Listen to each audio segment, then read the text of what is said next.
Did gaming change or did we change?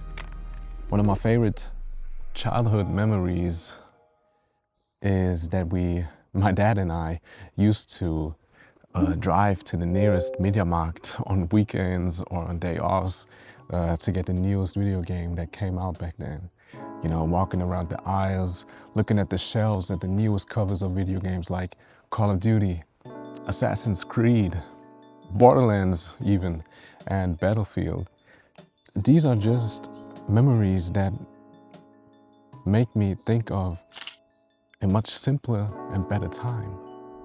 And that is something I have been thinking about a lot lately. Did we just grow up, or did the whole industry around gaming change? In my opinion, it's like both of these things, and at the end of the video, I will give you a conclusion about that. Looking at these games, everyone in school used to talk about them. I still remember the time when GTA 5 came out. I was just 13. I'm 25 right now. I have a lot of friends that used to love video games, or I have a childhood friend that used to play a lot of GTA back in our childhood, and he somehow or somewhat lost his interest in video games. And I feel like so many of us miss that magic of jumping into a unique and mysterious, interesting world. Some of these games, you just can't take them and throw them into the trash. And that is probably the opinion of my dear childhood friend. But if you look at Elden Ring, that came out like 4 years ago, that game was magical and still is, and the DLC also.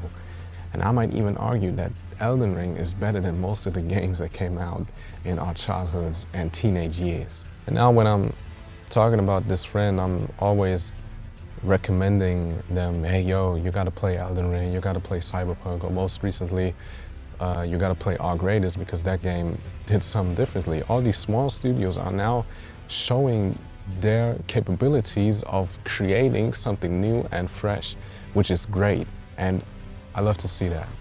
But do you know what the problem is? Like, almost none of these games got me hooked in a way that I would play them for a whole year, like Black Ops 2 when it came out. And that is like something, that is a feeling. I feel like we're just chasing feelings that we used to have when we were kids, and that's totally fine. And I'm still waiting on that feeling. I'm still waiting to have that kind of experience again. And you know, back then, we didn't have to worry about things like, okay, what am I going to do for work? What am I going to need to get the dream job that I always wanted? It got me thinking, what did these games do differently back then for me to boot up the Xbox every day? I was playing the whole year round, getting the DLCs, you know, watching the YouTubers and waiting for the next COD. And if that next Call of Duty sucked ass, we would just play the older ones. We had MW2, MW3. We all just loved playing the hell out of these video games, man. These are like the type of things that made gaming so special for us. And yeah, in case you're wondering where the fuck I am right now, I don't even know. That's just how it used to be. We just bought the new game, popped it into the console, and we were inside the game immediately. And nowadays, they just feel like another download in your Steam library.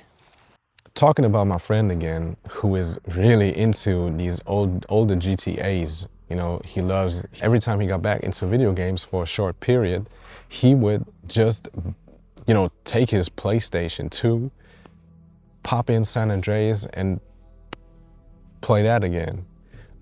And even right now, I helped him to build a PC. You know what he's playing all the time right now? He's playing GTA Vice City Stories.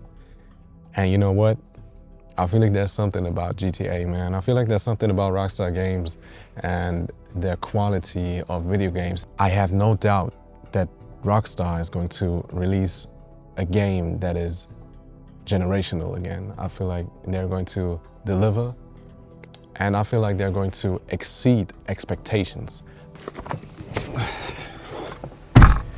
That's how I came to the conclusion that GTA 6 will probably be a turning point for a lot of gamers, because it's probably going to be the biggest game of all time. And if the biggest game of all time is a disappointment, then I believe a lot of people will put down the controller.